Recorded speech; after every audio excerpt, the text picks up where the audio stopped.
직장 내 따돌림 의혹을 제기한 걸그룹 뉴진스 멤버 한이가 어제 국정감사에 참고인으로 나섰습니다. 네, 그런가 하면은 유명 개그맨 이진호 씨가 불법 도박 사실을 고백하면서 파장이 커지고 있는데요. 관련 내용을 하재근 문화평론가와 짚어보겠습니다. 어서 오십시오. 안녕하세요. 네, 지금 어제 활동 중인 아이돌로는 처음으로 국감에 나섰는데 한번 듣고 얘기 나눠보겠습니다. 그 매니저님이 저의 눈을 맞으시고 그리고 다음에 뒤에 따라오는 멤버들한테 못 본 척 무시해라고 하셨어요.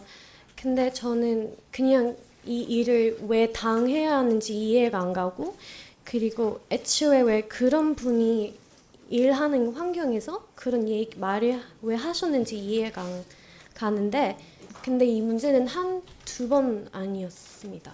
그래서 제가 오늘 이거 여기서 나오지 않으면 조용히 넘어가고 또 묻힐 거라는 걸 아니까 나왔고 그리고 앞으로 다른 이 일은 누구한테 당할 수 있어요.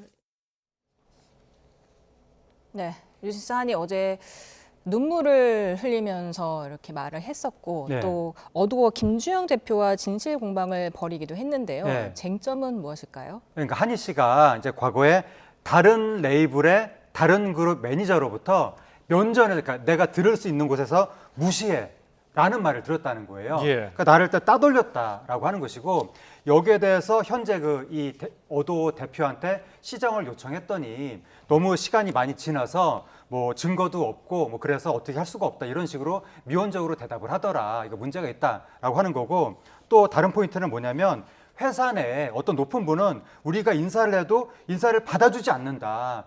회사가 우리를 무시하고 싫어하는 거 아니냐. 이렇게 문제 제기를 한 겁니다. 예, 한희 씨는 그 회사를 하이브라고 이제 지칭을 한 건데 사실상. 예. 근데 이게 도의적으로 볼 게 아니라 만약에 법적으로 굉장히 단순하게 본다면은 법인이 다르기 때문에 이게 직장 내 뭐 괴롭힘, 직장 내 갑질 이런 게 성립할 수 있을까요? 그러니까 이게 그 다른 레이블의 다른 그룹 매니저한테 그런 말을 들었다라고 하는 거거든요. 예, 예. 다른 레이블이면 다른 계열사라는 뜻인데 한마디로 예. 다른 레이블 매니저면 이 가수하고 남남 아닌가라는 느낌이 조금 있는 거예요. 서류상으로 그러니까 그렇죠. 뭐 예. 서류상일 뿐만 아니라 평소에 예. 완전히 별도로 움직이는 아. 거거든요. 그러니까 이 레이블이 다르다는 얘기는 이 가수하고 이 가수가 그냥 별개로 활동한다는 뜻이니까. 예. 그래서 내가 다른 레이블 매니저한테 그런 안 좋은 얘기를 만약에 진짜로 그 매니저는 그 말 안 했다고 지금 주장하고 있는데 예. 설사 들었다고 하더라도 내가 기분이 나쁠 수는 있는데 그 말 때문에 근데 그게 과연 직장 내 따돌림 괴롭힘이라고 할 수 있을까에 대해서 의문이 조금 있고 그다음에 두 번째 쟁점이 CCTV 영상을 굉장히 중요하게 지금 얘기하고 있거든요. 예. CCTV 영상이라는 증거가 있는데 하이브 측에서 뭐 삭제한 거 아니냐라는 취지로 지금 의심을 하는 것 같은데 근데 이 CCTV 영상도 소리가 안 들어가잖아요, CCTV에는. 그럼 뭐 무시해라는 말이 과연 CCTV 영상이 설사 있었다 하더라도 그게 결정적인 증거로 제시가 될 수 있을까라는 부분이 있고 또 국회에서 지금 어도 대표를 딱 데려다 놓고 여러 가지 뭐 거의 꾸짖는 듯이 질문을 했는데 이 사건이 지난 5월 달이거든요, 이 사건이 벌어졌을 때가. 예. 그 당시에 어도 대표는 민희진 씨였거든요. 아. 근데 지금 현재 대표가 된 지 얼마 되지 않았는데 예. 뭔가 이게 이러한 이 사건, 그러니까 국회에서 이렇게 이야기하는 것 자체가 과연 적절한가 거기에 대해서 좀 의문점이 있습니다. 네, 또 직장 내 괴롭힘이 성립이 되려면 근로자성이 또 인정돼야 하지 않겠습니까? 네. 앞서 고용노동부가 이 연예인은 근로자에 속하지 않은 예외 대상자라고 판단한 적이 있는 걸로 알고 있는데 네. 어떻습니까? 그러니까 뭐 기본적으로 근로기준법상에 뭐 상시 5인 이상 근로자를 사용하는 모든 사업자의 뭐 이제 근로자들한테 이게 적용이 된다. 라고 하는데 연예인은 좀 특수한 계약을 맺은 상태이기 때문에 근로자로 분류되기는 어렵다라고 하고 근데 법적인 게 중요한 게 아니라 일단 도의적인 차원에서 누군가가 부당한 대우를 받았다면 당연히 우리 사회가 지지해 줘야 되고 시정이 있어야 되는 거죠. 근데 다만 이 논의에 있어서 누가 부당한 대우를 받았는지 누가 피해자인지를 좀 모르겠다는 거예요. 그러니까 이 논란이 시작이 된 게 하이브와 민희진 씨 사이의 분쟁에서부터 이게 파생이 된 거거든요. 예. 그런데 하이브하고 민희진 씨는 서로 상대방이 잘못했다고 지금 이야기하고 있거든요. 그러니까 누가 피해자인지 전혀 모르고 지금 법정에서 결국 가려지게 될 것으로 보이는데, 그런데 법적으로 뭔가 답이 나오지도 않은 상태에서 예. 지금 국회에서 그 논쟁의 한쪽 당사자를 불러서 막 일방적으로 마치 지지해 주는 듯한, 그리고 하이브는 뭐 꾸짖는 듯한 이런 식으로 질의를 하는 것이 국회가 이게 좀 중립의 입장을 제대로 취한 것이냐, 이런 이야기는 나올 수 있을 것 같습니다. 애초에 뭐 근로자성이라든지 이런 것들이 만약에 확실하게 성립이 된다고 하면은 뭐 이런 취지가 확실히 좀 받아들여질 텐데 네. 그런 부분이 좀 이해가 안 된다고 말씀해 주셨고, 예전에 동방신기가 SM 측과 좀 이슈가 있을 때 예. 그때도 근로자성이 문제가 되지 않았었나요? 근데 근로자성도 근로자성이지만 하여튼 예. 여러 가지 그 연예인이 좀 이렇게 부당한 대우를 받는다. 그것 예. 때문에 우리 사회가 뭐 공분을 했던 것이고, 당시 나왔던 이야기가 노예 계약 이런 게 나왔었죠. 그래서 너무 장기간 계약의 문제가 그때부터 시작이 됐던 것이고, 예. 그런데 그런 논란에 우리가 길들여졌거든요. 그렇다 보니까 연예인과 대형 소속사 사이에서 분쟁이 생기면 우리가 거의 관성적으로 소속사 탓을 하는 경향이 있는 거예요. 언론 보도도 거의 좀 그런 식으로 나오고 있고, 그렇다 보니까 이번에 국회의원들도 하이브를 막 이렇게 준엄하게 꾸짖듯이 그렇게 질의를 한 것이 아닌가 하는 생각이 드는데, 아까 말씀드렸던 것처럼 이 사건의 경우에는 이게 그 민진 씨와 하이브 사이의 그 이제 대립에서부터 파생이 된 거고, 어느 쪽 말이 맞는지, 예. 누가 피해자인지 지금 모르겠는 상태인 거거든요. 그러니까 섣불로 예단하면 안 될 것 같습니다. 네, 말씀하신 대로 하이브 내 지금 경영권 분쟁이 있고 양쪽이 지금 치열하게 법정 공방을 벌이고 있는 상황에서 어떤 의도든 간에 결과적으로 국회가 한쪽에 좀 힘을 실어준 거 아닌가 싶기도 하거든요. 네, 그렇죠. 말씀하신 것처럼 그 이제 이 한희 씨하고 어도 대표를 동시에 불렀는데, 한희 씨한테는 국회의원들이 막 사진 찍고 국회의원들이 팬미팅인가 싶을 정도로 어느 국회의원은 뭐 노트북에 그 팬덤, 뉴진스 팬덤 뭐 이미지까지 예. 붙였다고 하더라고요. 버니즈 스티커까지. 사진을 붙였더라고요. 그래서 예. 참 이거 완전히 대놓고 편들어주는 거 아닌가. 반면에 그 어도 대표한테는 막 꾸짖듯이 질의를 하고, 아니 이 사태의 본질에 대해서 결론도 안 났는데 이분들은 어떻게 노골적으로 한쪽 편을 들 수가 있는가, 참 이해가 되지 않는 데다가 이 국정감사장이 환경노동위원회 국정감사장이었었거든요. 예. 아니 환경노동위원회가 얼마나 중대한 사건들을 다루는 곳인데, 여기가 사람 목숨이 왔다 갔다 하는 그런 사건들도 다루는 곳인데, 거기에서 그 연예인이 뭐 물론 연예인의 인권도 중요하지만 연예인이 뭐 내가 어디 갔다가 기분 나쁜 말을 들었다, 회사의 높은 분이 내 인사 안 받아주더라, 이거를 그 귀중한 시간에 지금, 물론 그것도 중요한 사건이긴 하지만 사람 목숨이 왔다 갔다 하는 사람도 있었거든요. 예. 그러니까 이게 지금 사안의 경중이 너무 좀 잘못된 것이 아닌가. 그래서 그 국회의원들이 너무 화제성에만 치중한 결과 좀 너무 섣부르게 이런 이슈를 꽉 잡은 것이 아닌가라는 의심도 들고 좀 여러모로 아쉬운 대목이 있는 것 같습니다. 예, 방금 말씀하신 것처럼 환노위에서 다룰 아주 중대한 사건들 많습니다. 그중에 노동자 사망 사고가 났던 한화오션 거제 사업장의 사장이 이제 출석을 했는데, 뒷자리에 앉은 한희 씨와 이제 셀카를 찍는 그런 모습도 또 비판을 받더라고요. 그 정말 너무 이해가 안 되는 그 모습이 나타난 거예요. 한화오션 거제 사업장 사장이란 분이 예, 지금 사진 나가고 있죠. 뒷자리에 앉은 예. 한희 씨랑 그 셀카를 찍는 듯한 모습이 나오고 지금 얼굴에 미소를 짓고 있잖아요. 근데 저분이, 한희 씨는 전날 참고인 신문으로 저기 참석을 한 거지만 저분은 증인 신분이었거든요. 저 그 사업장에서 관련자가 한 5명인가 여러 명이 사망한 사건으로 지금 저 질의를 받아야 되는 입장인데, 어떻게 저 상황에서 웃음이 나오고 연예인이 눈에 들어오고 뭐 셀카를 저렇게 찍을 수가 있는가, 지금 이해가 되지 않는 상황이 나오는 건데, 국회의원들부터가 들떠서 저기서 막 사진을 찍네, 뭐 어떤 국회의원은 뭐 중계를 하네 이러고 있으니 분위기가 너무 떠서 저런 모습까지 나온 것이 아닌가라는 의심이 드는데, 하여튼 지금 한화오션 같은 경우에는 저기서 큰일이 난 거거든요. 예. 비난을 많이 받고 있거든요. 그래서 지금 대표가 지금 깊이 사과를 드린다고 당사임원의 매우 부적절한 행동에 대해서 국민국회 유가족 여러분께 사과드린다는 입장을 발표했습니다. 예. 네. 고용노동부가 근데 지난달 6일에 대한민국 일자리 올해 으뜸 기업 100곳을 발표했는데 여기에 하이브가 들어갔더라고요.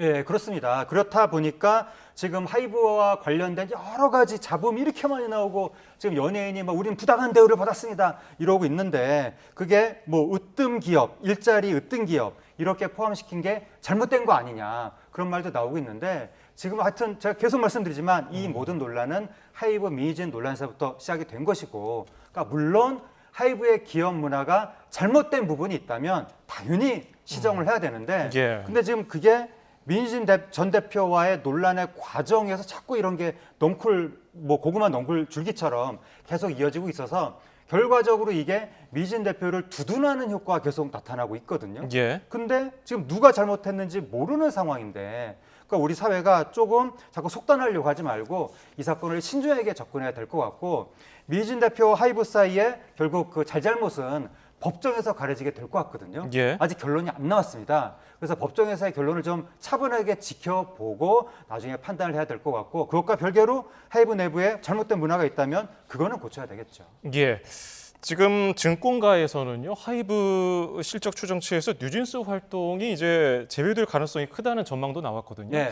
이게 도쿄돔 이후에 공식적인 활동이 없는데 향후에 뉴진스 활동이 뭐 원활하게 가능할까요? 그 지금 너무 걱정을 했던 그 국면으로 가고 있는 거예요. 예. 처음에 미진 씨와 하이브가 분쟁을 시작했을 때 많은 사람들이 뉴진스 걱정을 했거든요. 그러니까 뭐 이 경영자 그러니까 이 CEO와 모 회사 사이에 이 분쟁은 그들이 알아서 하고 아티스트는 보호가 돼야 된다. 예. 그 분쟁과 별개로 활동이 정상적으로 이루어져야 된다라고 많은 사람들이 얘기를 했었는데 지금 정작 보호하려고 했던 뉴진스 본인이 이 사태의 중앙으로 자꾸 나오고 있는 거예요. 아하. 본인들이 막 무슨 방송을 지금 나오고 있는 저렇게 방송을 했는데 뿐만 아니라 이번에 또 국회까지 나서서 지금 이 분쟁의 한복판에 본인들이 나서고 있어서 이번에 한희 씨가 어도 대표가 우리를 지키려면 싸워야 된다라는 취지로 이야기를 했거든요. 싸워야 된다. 결국 하이브랑 싸워야 된다. 이 얘기로 지금 해석이 되는데 그러면 아티스트가 이 소속 모 회사를 싸울 대상으로 여기는 것인가?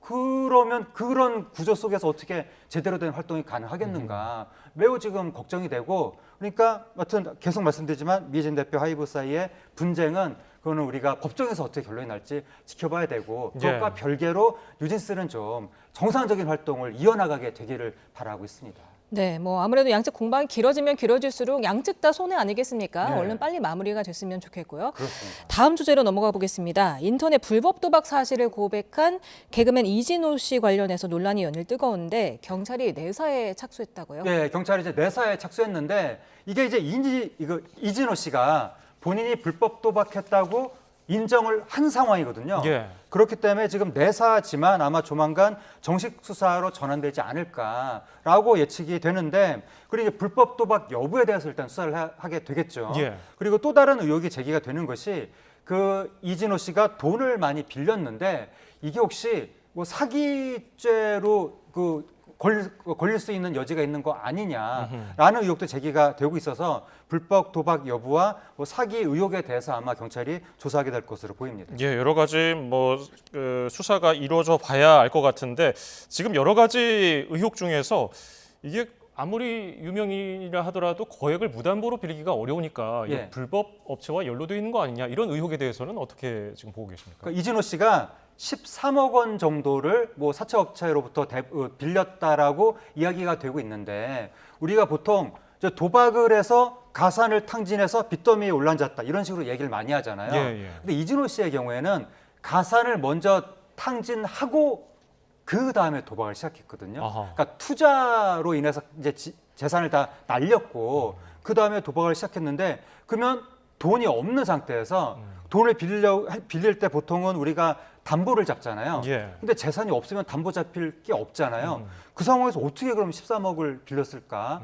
이게 정상적인 이게 업체로부터 빌린 것이란 말인가? 사람들이 그런 의심을 하게 된 거거든요. 그러니까 이런 부분도 아마 경찰이 수사를 하게 될 것으로 보입니다. 네, 또 돈을 빌려준 연예인들에게도 좀 불똥이 튀는 모양새인데 BTS 지민 그리고 개그맨 이수근 씨, 뭐 가수 예. 영탁 씨 많이들 빌려주셨더라고요. 예, 지금 많은 연예인들이 돈을 빌려줬다는 거예요. 또 어떤 매체 보도 따르면 아직 알려지지 않은 뭐 5억 원을 빌려준 연예인도 뭐 있다더라. 뭐 이런 보도도 나왔는데 물론 이게 모두 다 사실인지는 모르겠으나 예. 근데 이제 이 연예인들 같은 경우에 지금 큰일 난 게 뭐냐면 이준호 씨한테 빌려줬는데 과연 그 차용증, 돈을 빌려준다는 차용증을 다 썼느냐 이게 지금 쟁점이 되고 있거든요. 만약에 차용증이 없으면 돈을 빌려줬지만 그게 증여로 간주가 돼서 증여세 폭탄을 맞을 수도 있다. 뭐 이런 얘기가 나와서 그게 지금 뭐 앞으로 조사가 이루어질 것 같은데 뭐 방탄소년단 지민 씨 같은 경우에는 차용증을 썼다. 이렇게 지금 이야기하고 있고 또 연예인들한테 돈을 빌릴 때 이진호 씨가 부모님 때문에 빌린다. 뭐 세금 내려고 빌린다라고 하면서 거짓말을 했다. 이 부분도 지금 논란이 되고 있습니다. 예, 지금 돈을 갚는 방식에 대해서도 이제 빌려준 연예인들이 각자 얘기를 하고 있는데 영탁 씨의 경우는 이제 빌려준 돈을 다 받았다, 뭐 이렇게 네. 얘기를 하더라고요. 예, 용탁 씨는 다행히 이제 돈을 받았다고 하는데 이게 지금 그 사기 여부가 만약에 수사에 들어간다고 했을 때 중요한 게 뭐냐면 돈을 갚을 의사와 능력이 있었는가 이게 중요하거든요. 예. 그런데 지금 모든 연예인들한테 만약에 돈을 다 안 갚았다라고 하면 돈을 갚을 의사가 없었던 거 아니냐라는 이제 의문이 제기될 수가 있잖아요. 근데 영탁 씨라든가 일부 연예인들은 또 받았다고 하는 거예요. 그러면 돈을 갚을 의사는 있었던 것인가? 이렇게 또 판단이 될 수가 있는데 예. 어쨌든 근데 또 돈을 빌려준 사람이 한두 명이 아니라고 하니까 아하. 모든 연예인들의 그 빌려준 사례에 대해서 전수조사를 해봐야 진실을 알게 될 수 있을 것 같습니다. 네, 그 불법 도박 시장 규모가 이미 100조 원을 넘어섰더라고요. 또 관련 신고가 4년간 3배로 늘어난 것으로 조사됐던데 굉장히 심각하죠. 네, 지금 도박 문제가 너무 심각한 거예요. 지금 그 온라인 도박으로 신고된 사례가 2020년에 1만 8천여 건이었다가 2023년에는 3만 9천여 건으로 늘었다고 합니다. 예. 그리고 또 2022년에 온라인 도박 그 시장 규모가 37조를 넘었다는 주장도 제기가 됐었거든요. 문제가 너무 심각하고 특히 청소년들이 여기에 연루가 많이 된다고 합니다. 그래서 청소년들이 도박비 때문에 다른 범죄를 저지르는 이런 사건들이 많다고 하니까 빨리 지금 이거를 우리가 대처를 해야 되는데 예. 문제는 도박 사이트가 서버가 해외에 있어서 우리가 제대로 수사를 못하는 경우가 많다는 거예요. 그래서 해외에 있는 서버를 어떻게 대처할 것인가 이게 도박 사건이 벌어졌을 때 그때 가서 막 경찰 차원에서 어떻게 할 것이 아니라 평소에 정부 차원에서 외교 차원에서 예. 해외와의 공조 시스템을 확고히 좀 만들 필요가 있어 보입니다. 예, 마지막 주제는 좀 기분 좋은 얘기로 마무리를 하죠. 네. 소설가 한강 씨의 이제 책이 지금 엿새 만에 누적 100만 부를 돌파했다고 하는데 이거 굉장히 이례적 아닙니까? 엄청난 거죠. 그러니까 예. 100만 부라는 숫자 자체가 일단 엄청난 거고 그냥 100만 하면 우리나라에서 국민 베스트셀러의 상징, 국민 신드롬의 상징 그런 숫자인데 예. 그런데 더군다나 이게 무슨 장르 소설 이런 게 아니잖아요. 순수 문학, 예. 순수 예술 소설인데 그게 100만 부를 돌파했다니까 이건 어마어마한 국민적 신드롬이 벌어졌다라고 얘기할 수 있는 겁니다. 네, 뭐 출판계에서는 5만 권만 팔려도 흥행이라고 말을 하고 그렇습니다. 10만 권이 팔리면 대박이라고 하는데 네. 지금 엿새 만에 100만 부니까 정말 어마어마합니다. 예. 지금 그야말로 신드롬인데 해외 곳곳에서도 품절 사태가 이어지고 있다고 합니다. 또 벨기에에서는 책이 도서관에 비치되자마자 네. 도난이 되게 됐다면서요. 네, 벨기에 브뤼셀의 한국문화원에서 거기 이제 내부 도서관에 한강 작가 책들을 이제 전시하는 의미로 비치를 해놨다는 거예요. 예. 그런데 채식주의자의 원서가 한국말로 된 원서가 어허. 사라졌다고 합니다. 그러니까 아마 어느 벨기에 사람이 지금 한강 작가가 너무 지금 유명해졌으니까 호기심에 혹시 가져간 것이 아니냐 현지에선 그렇게 보고 있다고 하는데 그 정도로 전 지구적인 열풍이 불고 있는 것 같고 이번 기회로 결국 이제 한국 문화, 한국이란 나라 자체에 대해서 더 크게 관심이 일게 될 것 같습니다. 예, 책 훔쳐가신 분 빨리 돌려놔 주시면 감사하겠습니다. 하재근 문화평론가였습니다. 고맙습니다. 감사합니다. 감사합니다.